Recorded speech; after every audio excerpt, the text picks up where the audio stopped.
Hello aspirants, hope all of you doing good. So ನಾನು ನಿಮ್ಮ Nagaraj Nimbalkar, team India fire is ವತಿಯಿಂದ. So ಇವತ್ತು again ಒಂದು ಟಾಪಿಕ್ ತುಂಬಾ ನ್ಯೂಸ್ ಅಲ್ಲಿ ಇರ್ತಕ್ಕಂಥದ್ದು, ವೆಟ್ಲ್ಯಾಂಡ್ಸ್ ಆಫ್ ಕರ್ನಾಟಕ, ಅಥವಾ ಸ್ಪೆಷಲಿ ಈ ವೆಟ್ಲ್ಯಾಂಡ್ಸ್ ಅಲ್ಲಿ ಕೆಲವೊಂದು ರಾಮಸರ ತಾಣಗಳಂತ ಬರುತ್ತೆ. ಸೊ ಈ ಕುರಿತಾಗಿ ಇಲ್ಲಿ ಡಿಟೇಲ್ ಆಗಿ ನೋಡೋಣ, ಯಾವ ರೀತಿ ರಾಮಸರ ತಾಣಗಳನ್ನ ಡಿಕ್ಲೇರ್ ಮಾಡ್ತಾರೆ, ಮತ್ತೆ ವೆಟ್ಲ್ಯಾಂಡ್ಸ್ಗೆ ಮತ್ತೆ ರಾಮಸರ ತಾಣಗಳಿಗೆ ಇರ್ತಕ್ಕಂಥ ವ್ಯತ್ಯಾಸ ಏನು, ರೈಟ್.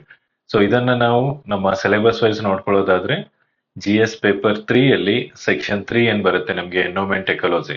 ನಿಮ್ಗೆ ಏನಾದ್ರೂ ಹಳೆ ಪ್ರಶ್ನೆ ಪತ್ರಿಕೆ ನೋಡಿರ್ತಕ್ಕಂಥದ್ದು ಸ್ವಲ್ಪ ನೆನಪಿದ್ರೆ, ಅದರಲ್ಲಿ ಲಾಸ್ಟ್ ಟೈಮು ನ್ಯಾಷನಲ್ ಪಾರ್ಕ್ ಕುರಿತಾಗಿ ಕೇಳಿರ್ತಕ್ಕಂಥದ್ದಿದೆ ಮೇನ್ಸ್ ಅಲ್ಲಿ. ಸೊ ಇವಾಗ ಕೂಡ ಒಂದು ಹೈ ಎಕ್ಸ್ಪೆಕ್ಟೇಷನ್ ಇರ್ತಕ್ಕಂಥದ್ದು, ಈ ಒಂದು ಕರ್ನಾಟಕದಲ್ಲಿ ಇರ್ತಕ್ಕಂಥ ರಾಮಸರ ತಾಣಗಳು ಯಾವಿದಾವೆ ಅದನ್ನ ಒಂದು ಮ್ಯಾಪ್ ಮುಖಾಂತರ ಅಲ್ಲಿ ಮಾರ್ಕ್ ಮಾಡಿ ಅಥವಾ ಅದ್ರ ಬಗ್ಗೆ ವಿವರಿಸಿ ಅಂತ ಮೇನ್ಸ್ ಅಲ್ಲಿ ಕ್ವೆಶನ್ ಕೇಳ್ತಕ್ಕಂಥ ಸಾಧ್ಯತೆಗಳು ತುಂಬಾ ಜಾಸ್ತಿ ಇದೆ.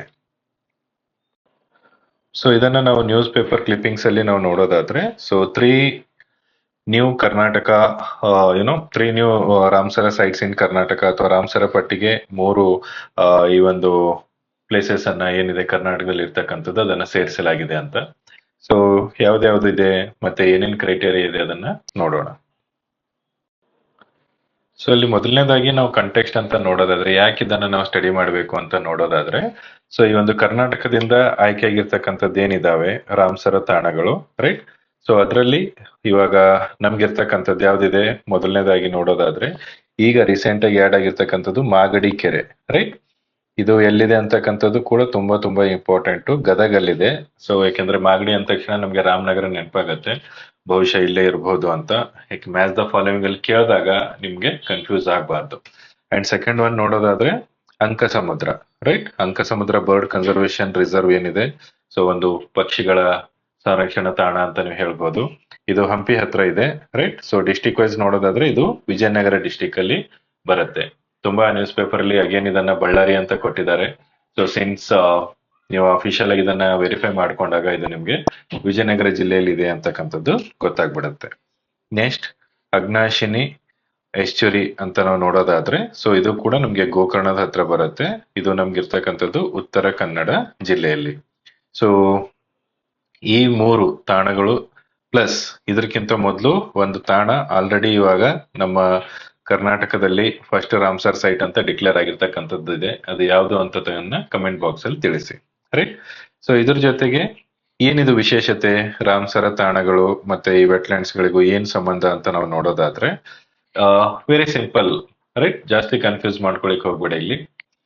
ಈಗ ಭಾರತದಲ್ಲಿ ಫಾರ್ ಎಕ್ಸಾಂಪಲ್ ಒಂದು 10,000 ಅಷ್ಟು ನಿಮ್ಗೆ ವೆಟ್ಲ್ಯಾಂಡ್ಸ್ ಗಳಿದಾವೆ ಅಂತ ತಿಳ್ಕೊಳ್ಳಿ. ವೆಟ್ಲ್ಯಾಂಡ್ಸ್ ಅಂದ್ರೆ ಏನೋ ಸಿಂಪಲ್ ಭಾಷೆಯಲ್ಲಿ ಜೌಗು ಪ್ರದೇಶಗಳು. ಜೌಗು ಪ್ರದೇಶಗಳು ಅಂತಂದ್ರೆ ನಿಮ್ಗೆ ಕೇವಲ ಒಂದು ಪ್ರದೇಶದಲ್ಲಿ, ಉದಾಹರಣೆ ಯಾವ್ದಾದ್ರು ಒಂದು ಕೆರೆ ಪ್ರದೇಶ ಆಗಿರ್ಬೋದು, ಅಥವಾ ಯಾವ್ದಾದ್ರು ಒಂದು ಹಳ್ಳ ಕೊಳ್ಳದ ಹತ್ರ ಆಗಿರ್ಬೋದು, ಒಂದು ಪಕ್ಷಿ ಸಂರಕ್ಷಣಾ ತಾಣ ಆಗಿರ್ಬೋದು, ಪ್ರಾಣಿ ಸಂರಕ್ಷಣಾ ತಾಣ ಆಗಿರ್ಬೋದು. ನಮಗೆ ಒಂದು ಸ್ಥಳದಲ್ಲಿ ಅತಿ ಹೆಚ್ಚು ಜೀವ ವೈವಿಧ್ಯ, ರೈಟ್. ಸೊ ಫ್ಲೋರಾ ಅಂಡ್ ಫೋನಾ ಏನಿದೆ, ಒಂದು ಸ್ಥಳದಲ್ಲಿ ನಾವು ಅತಿ ಹೆಚ್ಚು ಫ್ಲೋರಾ ಮತ್ತು ಫೋನನ್ನ ಕನ್ಸರ್ವ್ ಮಾಡ್ತಾ ಇದ್ರೆ ಅಂತ ಸ್ಥಳಗಳಿಗೆ ನಾವು ಜೌಗು ಪ್ರದೇಶಗಳು ಅಂತ ಕರಿತೀವಿ, ರೈಟ್. ಸೊ ಹಾಗಾದ್ರೆ ಏನಿದು ರಾಮಸರ ತಾಣ?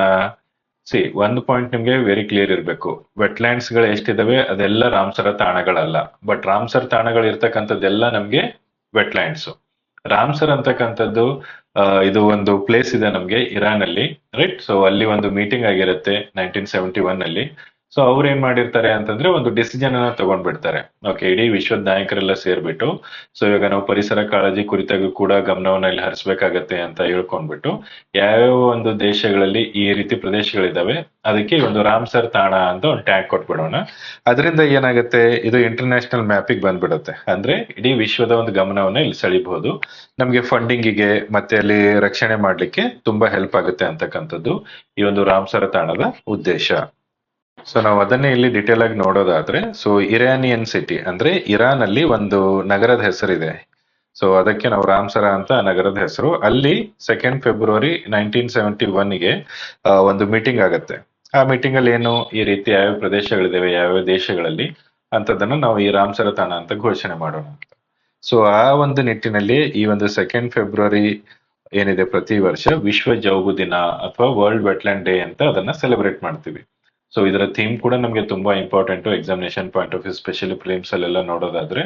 ಸೊ ಇದನ್ನ ಈ ಥೀಮ್ ಏನಿದೆ ಈ ವರ್ಷದ್ದು 2024 ಮತ್ತೆ ಯಾವ ಒಂದು ಸಿಟಿ ಅಥವಾ ಯಾವ ಒಂದು ಸ್ಟೇಟ್ ಇದನ್ನ ಹೋಸ್ಟ್ ಮಾಡಿದೆ ಅಂತಕ್ಕಂಥದನ್ನ ಕಮೆಂಟ್ ಬಾಕ್ಸ್ ಅಲ್ಲಿ ತಿಳಿಸಿ.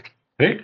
So the convention provides framework for the conservation of wetland. So ಈ ಒಂದು ಜೌಗು ತಾಣಗಳ ರಕ್ಷಣೆ ಯಾವ ರೀತಿ ಮಾಡಬೇಕು ಅಂತಕ್ಕಂಥದ್ದು ನಮ್ಗೆ ಈ ಒಂದು ರಾಮ್ಸರ ಕನ್ವೆನ್ಷನ್ ಏನಿದೆ 1971 ಆಗಿರ್ತಕ್ಕಂಥದ್ದು ನಮ್ಗೆ ತಿಳಿಸ್ಕೊಡುತ್ತೆ.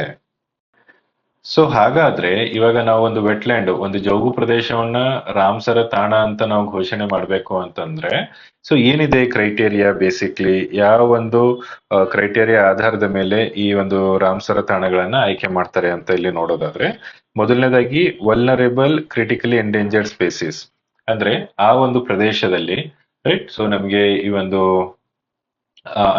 ಅಳಿವಿನಂಚಿನಲ್ಲಿ ಇರ್ತಕ್ಕಂಥ ಯಾವ್ದಾದ್ರು ಒಂದು ಸಸ್ಯ ಪ್ರಭೇದ, ಪ್ರಾಣಿ ಪ್ರಭೇದ ಇರ್ತಕ್ಕಂಥದ್ದು ರೈಟ್. ಸೊ ಅಂತದ್ದು ಏನಾದ್ರೂ ಇದ್ರೆ ಆ ಒಂದು ಭಾಗವನ್ನ ಇಲ್ಲಿ ರಾಮ್ಸರ್ ತಾಣ ಘೋಷಣೆ ಮಾಡ್ಲಿಕ್ಕೆ ಕನ್ಸಿಡರ್ ಮಾಡಬಹುದು. ಎರಡನೇದಾಗಿ ಇಲ್ಲಿ ಪಾಪ್ಯುಲೇಷನ್ ವೈಸ್ ಕೂಡ ನೋಡೋದಾದ್ರೆ ತುಂಬಾ ಕ್ರಿಟಿಕಲ್ ಸ್ಟೇಜ್ ರೈಟ್. ಸೊ ಈ ಒಂದು ಪ್ರಾಣಿ ವರ್ಗ, ಸಸ್ಯ ವರ್ಗ ತುಂಬಾ ಒಂದು ಕ್ರಿಟಿಕಲ್ ಸ್ಟೇಜಸ್ ಇದ್ರೆ ಅದನ್ನ ಕೂಡ ಇಲ್ಲಿ ಕನ್ಸಿಡರ್ ಮಾಡಬಹುದು. ಮೂರನೇದಾಗಿ minimum 20,000 or more water birds if it supports flora and fauna. ಈಗ ಉದಾಹರಣೆಗೆ ಸೊ ನಮ್ಮ ಕರ್ನಾಟಕದಲ್ಲಿ ಇವಾಗ ಏನ್ ಘೋಷಣೆ ಮಾಡಿರ್ತಕ್ಕಂಥದ್ದು ಮಾಗಡಿ ಕೆರೆ ಆಗಿರ್ಬೋದು ರೈಟ್. ಸೊ ಇಲ್ಲೆಲ್ಲ ನೀವು ನೋಡೋದಾದ್ರೆ ಪ್ರತಿ ವರ್ಷ ಏನಿಲ್ಲ ಅಂತಂದ್ರೂ ಒಂದು 20,000 ಅದಕ್ಕಿಂತ ಹೆಚ್ಚು ಈ ವಲಸೆ ಪಕ್ಷಿಗಳು ಬರೋದಾಗಿರ್ಬೋದು, ಮೈಗ್ರೇಟರಿ ಬರ್ಡ್ಸ್ ಎಲ್ಲ. ಸೊ ಟೋಟಲ್ ಆಗಿ ನಿಮ್ಗೆ ಒಂದು ಆ ಭಾಗದ ಪ್ರದೇಶ ಏನಿದೆ ಅದು ತುಂಬಾ ರೇರ್ ಆಗಿರ್ತಕ್ಕಂಥ ಸಸ್ಯ ವರ್ಗ, ಪ್ರಾಣಿ ವರ್ಗ ಅದರ ರಕ್ಷಣೆಗೆ ನಮ್ಗೆ ಸಹಾಯ ಆಗ್ಬೇಕು right. So helpful to maintain the biological diversity of a particular biogeographical reason. So ಒಂದು ಪ್ರದೇಶದ ಏನ್ ಮೇಜರ್ ಆಗಿ ಜಿಯೋಗ್ರಫಿಕಲ್ ಪ್ರದೇಶದ ಏನಿದೆ ಅಲ್ಲಿ ಬಯೋಜಿಯೋಗ್ರಫಿಕಲ್ ಡೈವರ್ಸಿಟಿ ಅಂತಕ್ಕಂಥ ಪ್ರಾಣಿ ವರ್ಗ, ಸಸ್ಯ ವರ್ಗ ರೈಟ್. ಸೊ ಬೇರೆ ಬೇರೆ ರೀತಿಯಾದ ಮೈಕ್ರೋ ಆರ್ಗ್ಯಾನಿಸಮ್ಸ್ ಇನ್ನೊಂದು ಮತ್ತೊಂದು ಈ ರೀತಿ ಇಲ್ಲಿ ಪ್ರೊಟೆಕ್ಟ್ ಮಾಡ್ಲಿಕ್ಕೆ ಸಹಾಯ ಆಗ್ಬೇಕು. ಸೊ ಹಾಗಾದ್ರೆ ಇಲ್ಲಿ ಕ್ವಿಕ್ಲಿ ಈಗ ರೀಸೆಂಟ್ ಆಗಿ ಆಡ್ ಆಗಿರ್ತಕ್ಕಂಥದ್ದನ್ನ ಇಲ್ಲಿ ನೋಡೋದಾದ್ರೆ, ಮೊದಲನೇದಾಗಿ ಮಾಗಡಿ ಕೆರೆ ಬಗ್ಗೆ ನಾವಿಲ್ಲಿ ನೋಡ್ತಾ ಇದ್ದೀವಿ. ಸೊ ಮಾಗಡಿ ಕೆರೆ ಬಗ್ಗೆ ಇಲ್ಲಿ ನಾವು ನೋಡೋದಾದ್ರೆ ನಮ್ಗೆ ಮೊದಲನೇದಾಗಿ ಇರ್ತಕ್ಕಂಥದ್ದು ಯಾವ್ದಿದೆ, ಸೊ ಮಾಗಡಿ ಕೆರೆ ಬಗ್ಗೆ ಕ್ವಿಕ್ ಆಗಿ ಇಲ್ಲಿ ನಾವು ಗಮನ ಹರಿಸೋದಾದ್ರೆ ರೈಟ್, ಮಾಗಡಿ ಕೆರೆ ಇರ್ತಕ್ಕಂಥದ್ದಲ್ಲಿ ಗದಗಲ್ಲಿ ರೈಟ್. ಸೊ ಇಲ್ಲಿ ಏನಾಗಿದೆ, ಈ ಒಂದು ಮಾಗಡಿ ಕೆರೆ ಹ್ಯೂಮನ್ ಮೇಡ್ ವೆಟ್ಲ್ಯಾಂಡ್ ಅಂದ್ರೆ ಮಾನವ ನಿರ್ಮಿತ ಇರ್ತಕ್ಕಂಥ ಪ್ರದೇಶ ಇದೆ. ಎಷ್ಟು ಒಂದು 50 ಹೆಕ್ಟೇರ್ ಇದರಲ್ಲಿ ವ್ಯಾಪಿಸ್ಕೊಂಡಿರ್ತಕ್ಕಂಥದ್ದಿದೆ. ಸೊ ನೋಡಿ 116 ಸ್ಪೇಸಿಸ್ ಆಫ್ ಬರ್ಡ್ಸ್ ಓಕೆ, ಅದರಲ್ಲಿ 166ರಲ್ಲಿ ಏನಿಲ್ಲ ಅಂದ್ರೂ 130 ವೆರೈಟೀಸ್ ಏನಿದಾವೆ ಮೈಗ್ರೇಟರಿ ಬರ್ಡ್ಸ್ ಇದಾವೆ ರೈಟ್. ಸೊ ದಟ್ ಮೀನ್ಸ್ ಇದರ ಈ ಒಂದು ಸ್ಥಳದ ಪ್ರಾಮುಖ್ಯತೆ ನಾವು ಏನಾದ್ರೂ ಈ ಜೌಗು ಪ್ರದೇಶವನ್ನ ರಾಮ್ಸರ ತಾಣಕ್ಕೆ ಸೇರಿಸಿದ್ರೆ ಇನ್ನೂ ಚೆನ್ನಾಗಿ ಇದನ್ನ ನಾವಿಲ್ಲಿ ರಕ್ಷಣೆ ಮಾಡಬಹುದು. ಸೊ ಇಲ್ಲಿ ಇನ್ನೊಂದು ನಾವು ನೋಡೋದಾದ್ರೆ ಅಗ್ನಾಶಿನಿ ಎಸ್ಚುರಿ ಅಂತಕ್ಕಂಥದ್ದು ಏನಿದೆ, ಸೊ ಇದು ಕೂಡ ನಮಗೆ ಉತ್ತರ ಕನ್ನಡ ಜಿಲ್ಲೆಯಲ್ಲಿ ಬರುತ್ತೆ ರೈಟ್. ಸೊ ಇದು ಒಂದಿಷ್ಟು ಎಷ್ಟು ಲೆಂತ್ ನದಿ ಅಲ್ವಾ, ನದಿ ಪ್ರದೇಶ ಹಂಗೆ ಹರಿತಾ ಹೋಗ್ತಾ ಇದೆ ರೈಟ್. ಸೊ 6,000ರಿಂದ 7,500 ಫ್ಯಾಮಿಲಿಗಳಿಗೆ ಫಿಶಿಂಗ್ ಅಲ್ಲಿ ಆಗಿರ್ಬೋದು, ಅಗ್ರಿಕಲ್ಚರ್ ಆಗಿರ್ಬೋದು, ಅಕ್ವಾಕಲ್ಚರ್ ಆಗಿರ್ಬೋದು, ಶ್ರಿಂಪ್ ಆಗಿರ್ಬೋದು ರೈಟ್. ಸೊ ಈ ರೀತಿ ಎಲ್ಲ ಒಂದ್ ರೀತಿ ಸಹಾಯ ಮಾಡೋದ್ರಿಂದ ಈ ಒಂದು ಅಗ್ನಾಶಿನಿ ಎಸ್ಚುರಿ ಕೂಡ ನಮ್ಗೆ ರಕ್ಷಣೆ ಮಾಡ್ತಕ್ಕಂಥದ್ದು ತುಂಬಾ ಅವಶ್ಯಕವಾಗಿದೆ. ಸೊ ನೆಕ್ಸ್ಟ್ ಇಲ್ಲಿ ನಾವು ಅಂಕ ಸಮುದ್ರ ಬಗ್ಗೆ ನೋಡೋದಾದ್ರೆ, ಸೊ ಇದು ಅಗೇನ್ ಹ್ಯೂಮನ್ ಮೇಡ್ ಇದೆ. ಸೊ ಅಂದ್ರೆ ಮಾನವ ನಿರ್ಮಿತ ಆಗಿರ್ತಕ್ಕಂಥ ವಿಲೇಜ್ ಇರಿಗೇಷನ್ ಟ್ಯಾಂಕ್. ಸೊ ಜನ ತಮ್ಮ ಒಂದು ನೀರಾವರಿ ವ್ಯವಸ್ಥೆಗೋಸ್ಕರ ಇಲ್ಲಿ ಒಂದು ಟ್ಯಾಂಕ್ ಅಥವಾ ಈ ಕೆರೆಯನ್ನು ನಿರ್ಮಾಣ ಮಾಡಿರ್ತಕ್ಕಂಥದ್ದಿದೆ. ಸೊ ಇವಾಗ ಅದೇನಾಗಿದೆ, ಈ ಒಂದು ಪಕ್ಷಿಗಳೆಲ್ಲ ಇಲ್ಲಿ ಇಮೇಜ್ ಅಲ್ಲಿ ನೋಡಬಹುದು, ವೆರೈಟಿ ಪಕ್ಷಿಗಳು ಬಂದು ಈ ಒಂದು ಪ್ರದೇಶದ ಮಹತ್ವವನ್ನು ಹೆಚ್ಚಿಸಿರೋದ್ರಿಂದ ಇದನ್ನ ಕೂಡ ಇವಾಗ ನಾವು ರಾಮ್ಸರ ತಾಣ ಅಂತ ಘೋಷಣೆ ಮಾಡಿದೀವಿ.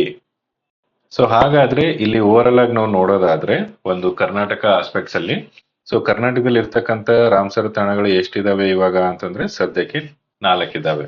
ಸೊ ಮೊದಲನೇದಾಗಿರ್ತಕ್ಕಂಥದ್ದು ರಂಗನತಿಟ್ಟು ಬರ್ಡ್ ಸೆಂಚುರಿ 2022ರಲ್ಲಿ ಇದು ಕರ್ನಾಟಕದ ಮೊಟ್ಟ ಮೊದಲ ರಾಮ್ಸರ ತಾಣವಾಗಿ ಇದನ್ನ ಘೋಷಣೆ ಮಾಡಲಾಗಿದೆ.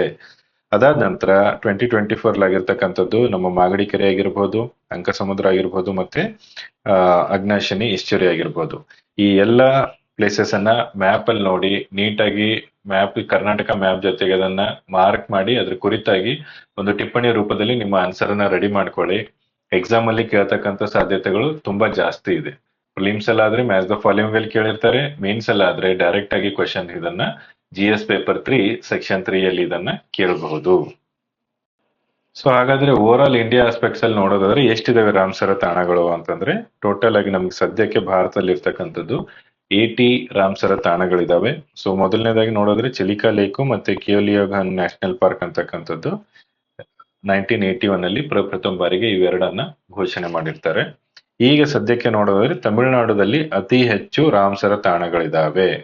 ಸೊ ಎಷ್ಟಿದಾವೆ ಅಂದ್ರೆ ಟೋಟಲ್ ಆಗಿ 16 ರಾಮ್ಸರ ತಾಣಗಳು ತಮಿಳುನಾಡುದಲ್ಲಿ ನಾವು ಇದನ್ನ ಕಾಣಬಹುದು. ಸೊ ಕೊನೆಯದಾಗಿ ಇಲ್ಲಿ ನೋಡೋದಾದ್ರೆ ಈ ಒಂದು ರಾಮ್ಸರ ತಾಣಗಳು ನಮ್ಮ ಎಕ್ಸಾಮಿನೇಷನ್ ಪಾಯಿಂಟ್ ಆಫ್ ವ್ಯೂ ತುಂಬಾ ಇಂಪಾರ್ಟೆಂಟ್ ಆಗುತ್ತೆ. ಇದ್ರ ಕುರಿತಾಗಿ ಬೇರೆ ಏನೇ ಡೌಟ್ಸ್ ಇದ್ರೂ ಕೂಡ ಕಮೆಂಟ್ ಬಾಕ್ಸ್ ಅಲ್ಲಿ ತಿಳಿಸಿ. Thank you.